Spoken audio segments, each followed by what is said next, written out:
My fiancé fell for the receptionist at his company and insisted on calling off our engagement. It was a family-arranged marriage, so the feelings were never deep. I earnestly advised him, our company is currently under a lot of scrutiny. She doesn't have any family background. It's safer to tread carefully. Unexpectedly, hearing this, the girl leaped off a cliff in despair.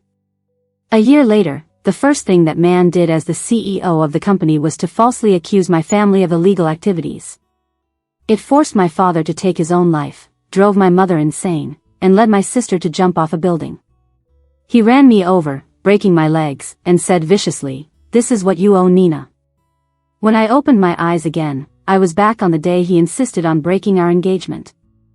I looked at all the elders at the table and raised my glass. In that case, let's wish the lovers a happy ending.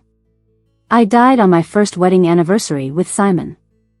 The long-anticipated anniversary surprise was being run over, my legs crushed, and then tied with weights and thrown into the sea for a moment. As the sea covered my head, all I felt was a chilling cold seeping into my bones, as if it were going to tear me apart. In the last second before sinking into the sea, I looked at the starlit sky and made a silent wish. If I could live again, I'd change it all.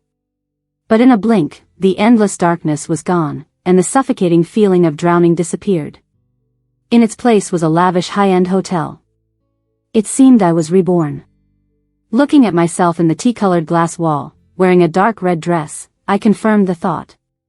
Not only was I reborn, but I had returned to before the engagement, before I married Simon. This time, you're going to pay.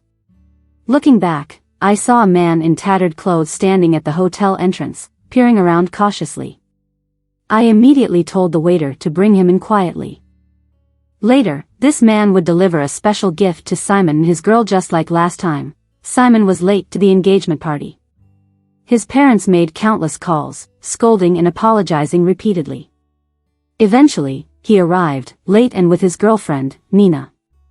At that moment, the two walked in arm, with Simon nonchalantly sipping from a pink cat-shaped cup, showing no remorse. He had once told me he had a serious phobia of sharing items with others. So, no matter how close we got, we never shared a drink or meal.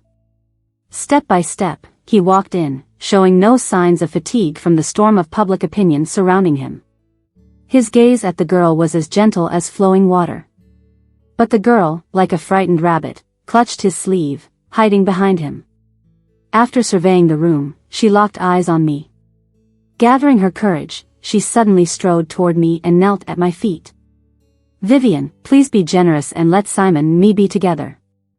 I shifted slightly to avoid her attempting to grab my hands.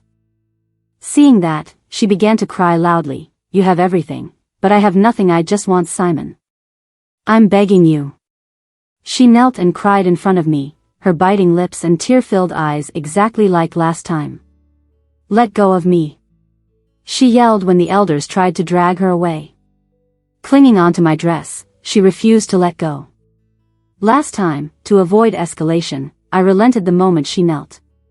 This time, even as her knees were dragged and bleeding, and her arms scratched, I didn't spare her a glance. For a man, she debases herself. Truly disgraceful. I coldly pulled my dress free from her grasp and moved further away, just to get a clearer view of this spectacle. Failing to hold on to me, the girl trembled and looked back at Simon. He caught the hint of her plea. "No more Mr. Nice Guy," he rushed over to rescue his darling. Seeing the bruised, tearful girl in his arms, he placed the blame squarely on me. "Vivian, I never imagined you were such a heartless person." Before the words were spoken, a slap landed across my face in an instant, half my face burned, the warmth of blood trickled down, but I wasn't the naive girl from before.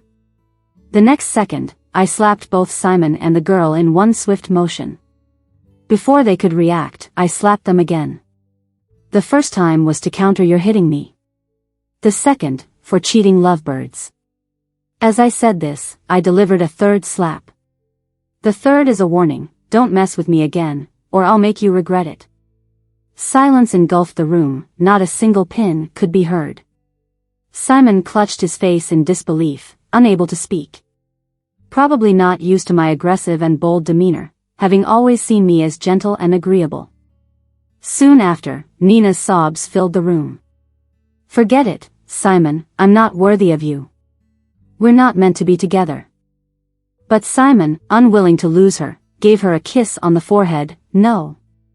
No matter the obstacles, I'll make sure you live peacefully forever." Watching this disgusting scene, I didn't get angry but instead smiled, signaling to the waiter. Soon, a filthy, foul-smelling man peeped in from the doorway. Seeing Nina kneeling, he barged in, shouting, "Nina! Did he bully you? Forget the money, I'll live with you. I don't mind being poor." Nina's face went pale as she denied knowing him. I egged him on. "You don't know him? But he definitely knows you." Nina panicked, trying to explain, but Simon's expression grew a shade darker. In reality, this man was nothing more than Nina's lackey. She lured him with empty promises to do illegal acts on her behalf, to keep her hands clean. Like her faked death in the before.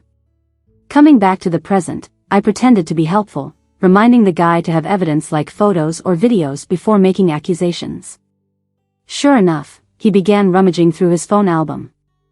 The photo was passed around, showing two people cheek to cheek, looking super cozy. I pretended to be surprised. "You're letting Simon down with this." But before I could finish, Nina snatched the phone and smashed it on the ground. She knelt down, crying, saying the man was her gambling, good-for-nothing brother, and they had long-cut ties. But he kept trying to blackmail her. Maybe to save face, or because he really believed it, Simon quickly called security to drag the guy away and send him to the police.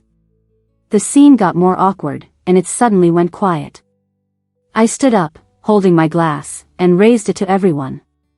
No need to let obstacles ruin lovebirds. We're here today, so let's toast to those who end up together. As Nina gave me a shocked look, I secretly vowed this time I'd come out on top. On the way home, I had another nightmare about the awful ending from my past life. A blinding light, a speeding car racing out. I couldn't dodge in time, got hit hard, and run over repeatedly. Blood stained the sand red amidst the dust. Simon stepped out of the driver's seat. His voice was cold, with a hint of mockery. "Do you like this anniversary surprise?" That phrase, like a demon's whisper from hell, woke me up completely.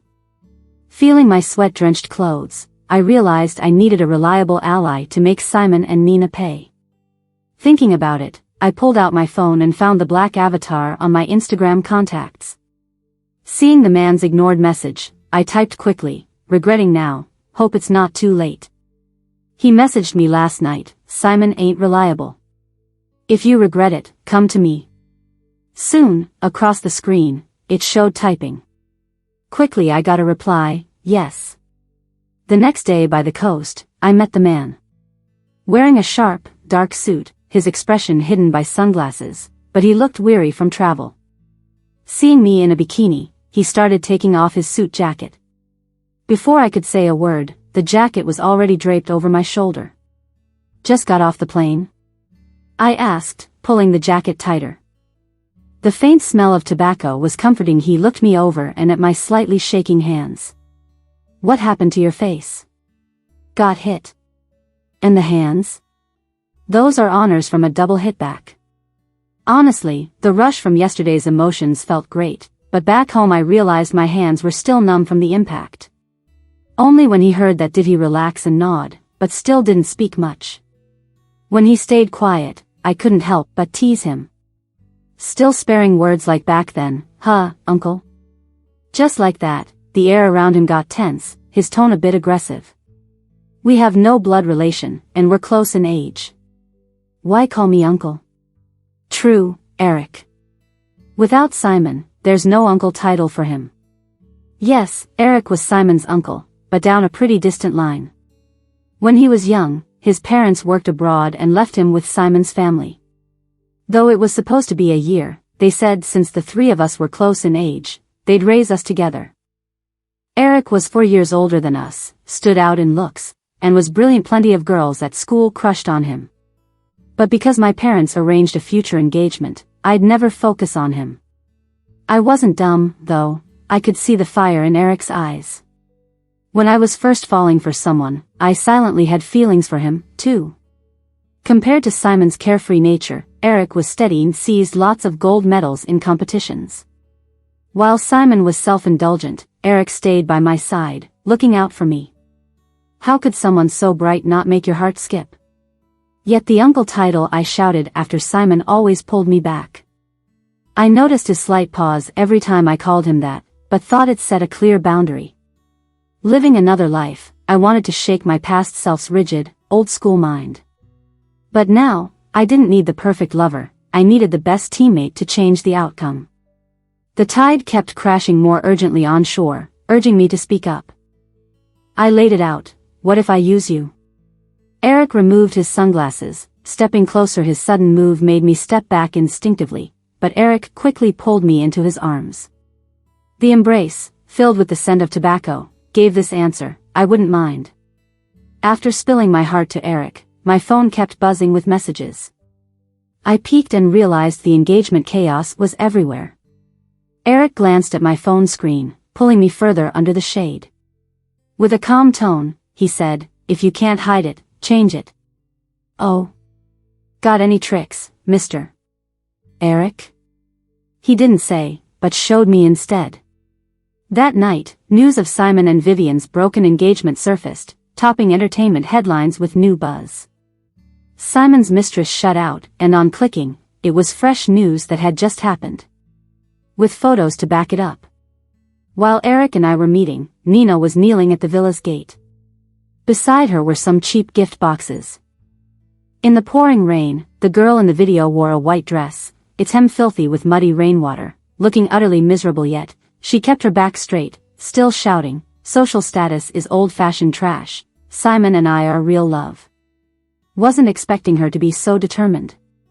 In a high-end neighborhood, especially families now under the gossip spotlight, no way these scandals would leak easily.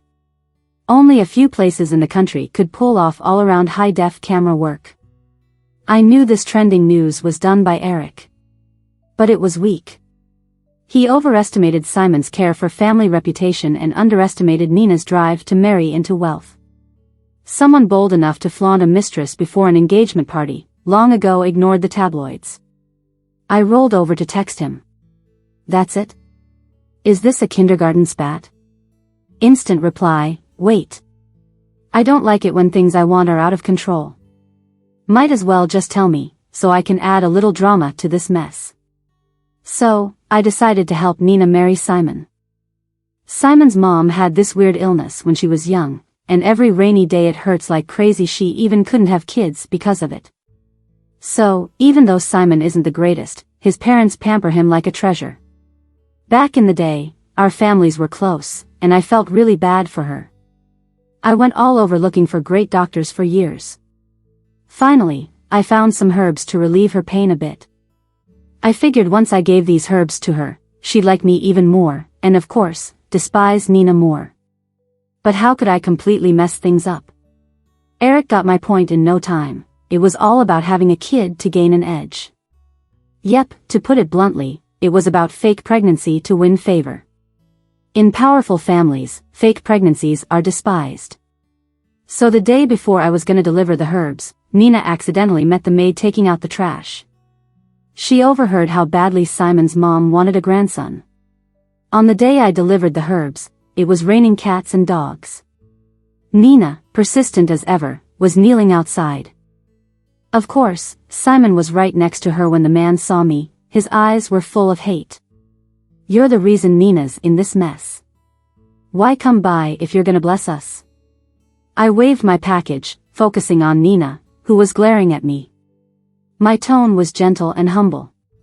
Auntie's been suffering for too long. I finally found something to ease her pain. As expected, when Simon heard it was for his mom, he followed me inside. Nina tugged his wrist, about to cry. Simon, don't leave me. But he just peeled her fingers off one by one. I'll be back soon.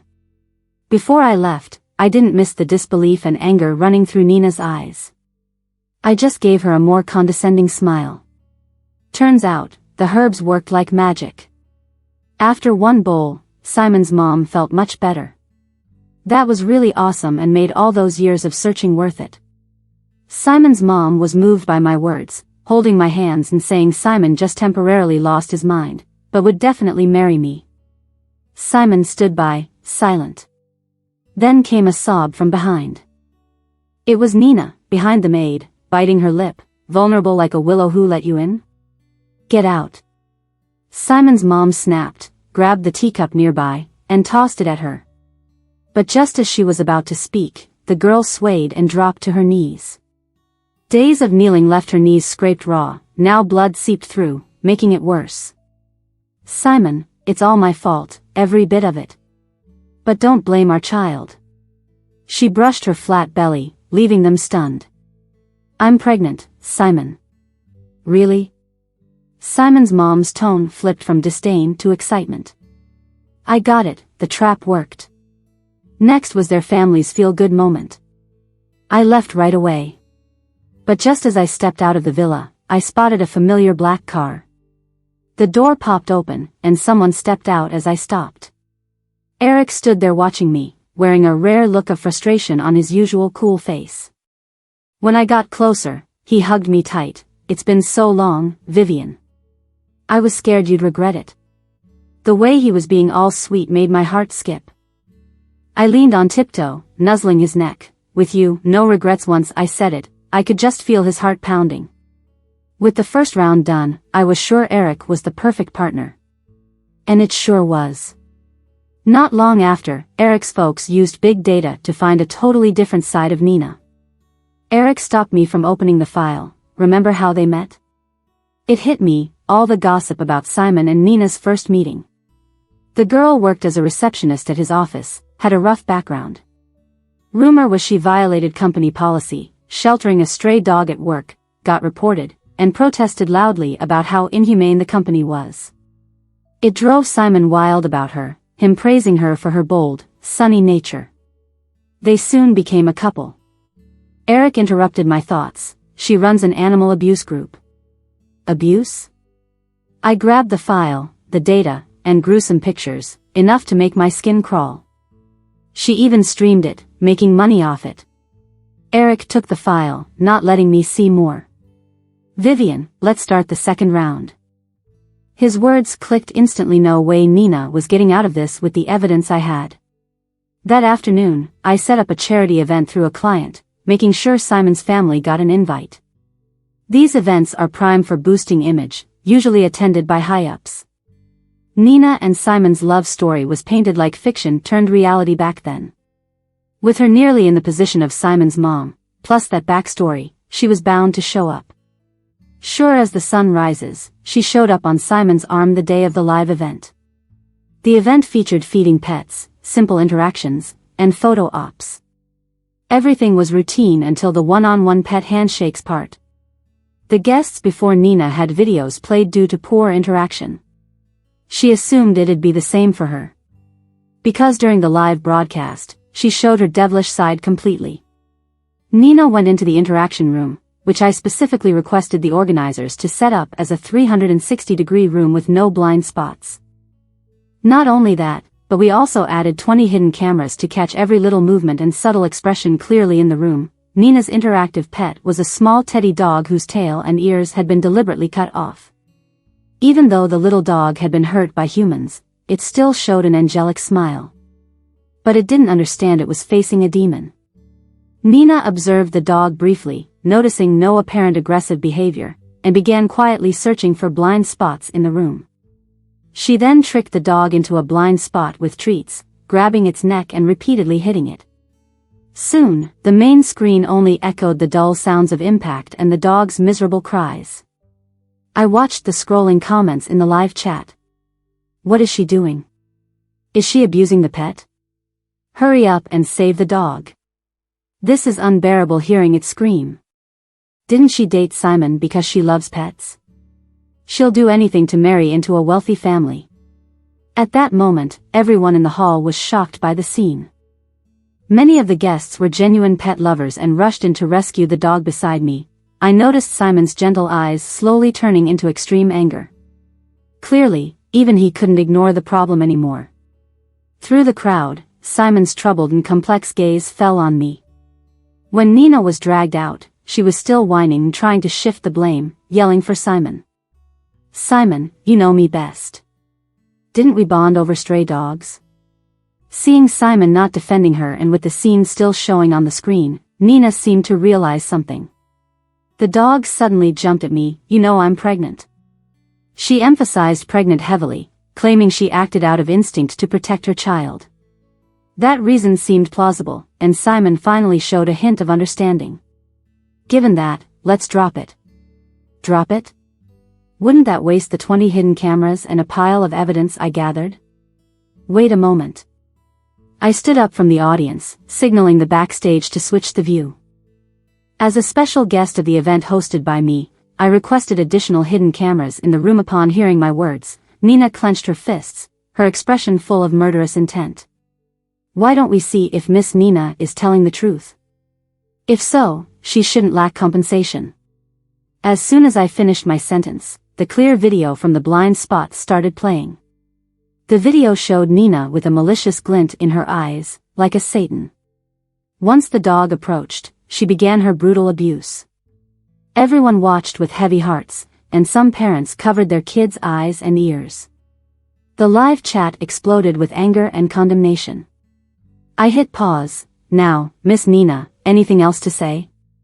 This is slander, an attack. Nina shook off Simon's hand, pointing at me and shouting. This video is a setup, prepared to frame me. You slut. You still want to take Simon away from me. She's shamelessly denying the truth, even now. How could I have known you'd get attacked by a dog?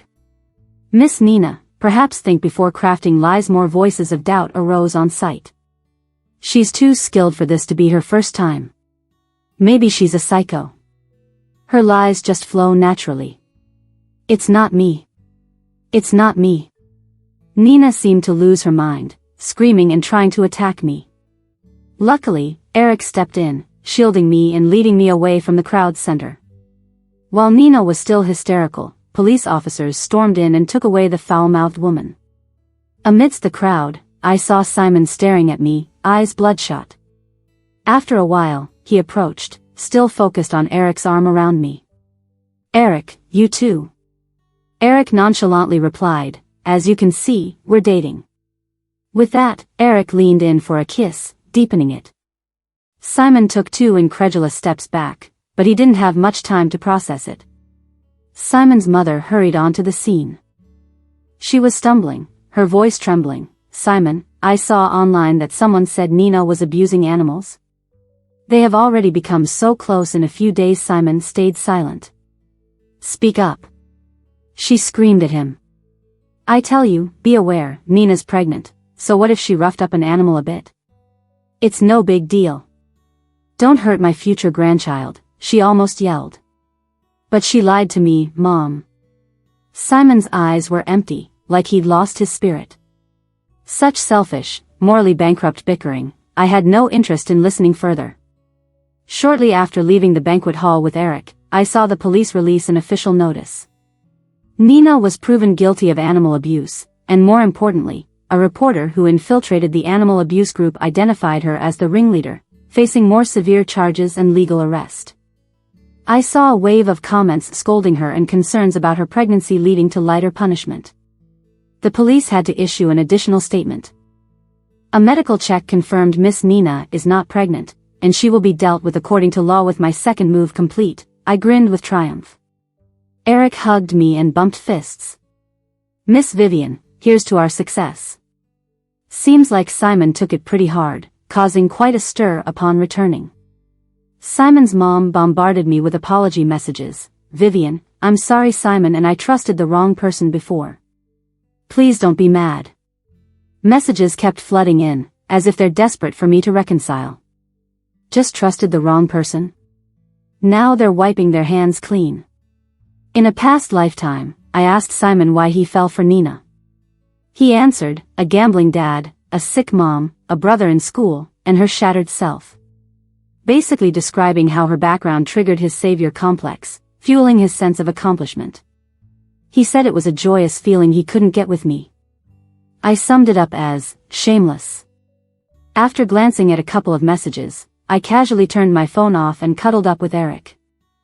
But before I could warm up the bed, the doorbell rang again to my surprise. It was Simon's mother at the door. As soon as I opened the door, the woman fell to her knees and started kowtowing. "Vivian, I'm begging you, please go see Simon. He's not eating, not drinking, and he's threatening to kill himself. He's saying nonsense like you've already married him." Married him? I started to doubt in my mind. When I didn't react, the woman cried even harder, breaking free from my attempt to help her up. "Vivian, if you don't agree, I won't get up. You know, Simon's my only child. I can't lose him." "All right, I'll go," I replied flatly. Honestly, I wanted to know where Simon's nonsense was coming from. After I finally saw Simon's mother out, I turned around to see Eric standing behind the door. His eyes were slightly red, and there was a lingering smell of tobacco on him. The way he looked at me was shattered, like I might vanish into thin air at any moment. "What's wrong?" I took a step forward to hug him. But Eric took a step back, cautiously asking, "Are you coming back?" "Of course, you're the one I love." Seizing the moment, I quickly leaned in to give him a kiss. "I'll wait for you." Eric's face instantly turned a shade of red that spread to his ears while he smiled, like a gentle spring breeze. When I arrived at Simon's house, Simon had just gotten his wounds bandaged by a family doctor. Seeing me, his eyes welled up with tears. Before I could say anything, Simon took my hand and led me to the swing in their garden.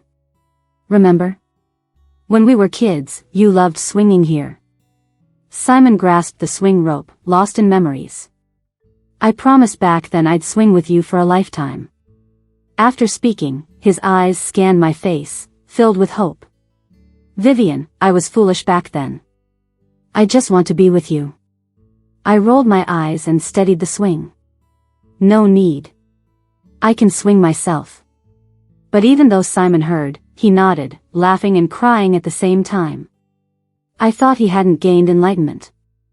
"Perhaps he's lost his mind, like some kind of fool." Suddenly, Simon yelled out all of his long-harbored grievances. "But you were supposed to marry me." "You were.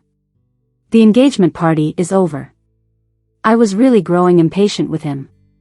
Simon grabbed my hand, stating word for word, "I meant in our previous life."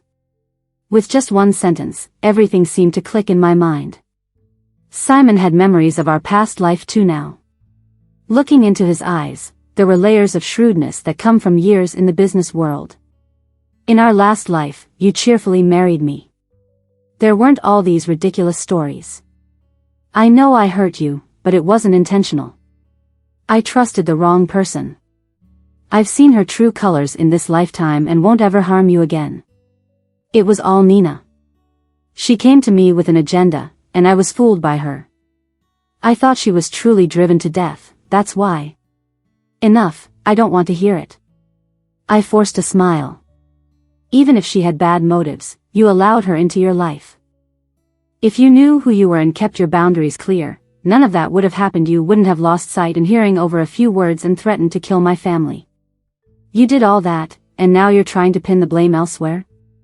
Having those memories helps. At least, when you die, you'll know who to blame." Simon opened his mouth but eventually didn't argue further. "So this time, let me make it up to you, Vivian." "No need, your redemption just disgusts me." Unwilling to argue anymore, I simply grabbed my bag and quit the scene. Behind me, Simon chuckled coldly. "You think Eric's some big shot? The Simon family will be mine in the end." I paused mid-step, feeling pity for his arrogance, but never turned back. Past shadows can't be chased, and exes who've shown their true colors belong stuck in the past. This time around, whether Simon's family even lasts through the year is questionable. This time, Eric's back in the country, and with the support of my family, there's no telling who this major project will go to. The day of the bid presentation, Simon seemed totally reborn, bright and confident. His eyes were full of self-assuredness and triumph. I had a hunch. That project plan he held was probably a photocopy of our last life's work. In our past life, I'd worked with my dad's elite team exhaustively for a month in the office. Days were short, tasks were huge, and we barely ate or slept to put together a top-notch plan. And Simon back then? Sitting on the decision-making board, worried about results rather than process. He never lifted a finger but asked question after useless question about the plan. His so-called familiarity with the project? It was only because the client praised it to the skies. That project's success brought not just billions in revenue, but also long-term stable partnerships. But now, it's Eric, me, and the evidence I've gathered over the past few days. Simon, you'll never recover from this. Not ever. Once other companies had finished presenting, only Eric and Simon were left. The project concerned helping orphans in children's homes, so everyone else took a warm and fuzzy approach. Eric's plan came from the lessons from this life and the last. It was about swapping lives, giving the children a day with professionals they aspired to be. Once he finished presenting, the applause was loud throughout the conference room. Next up was Simon. His presentation was identical to our last life, changed the overall gloomy tone, helped the children in the homes downplay their family background, encourage independence and confidence. Simon's prior life knowledge and experience saved up to $20 million on the budget. After much discussion, the client announced its final choice. Simon, this plan is impressive. As the words dropped, Eric and I stood up simultaneously. No, he doesn't deserve it. Sharing a knowing smile, I took to the presentation stage, showing all the evidence I'd collected. The evidence was a series of Simon's past comments on social media. Under a young girl's dance video, he'd commented, "Suddenly so flirty for her age." On a video of a girl eating a hot dog, he commented, "She's really good at that." Under a video of a girl doing splits, he commented, "Try more positions?" There were tons more like these, and with each image I showed, Simon's face got darker. Once all were shown, Simon finally admitted it. He spoke harshly, "What does this mean? How can you prove it's me?" I looked at him, hysterical, and calmly said, "Now I'm sure." Then I turned to the clients. Would you dare work with someone like this? Can society trust them? Can people feel at ease? Simon, still struggling, muttered, "I never really intended to do such a thing."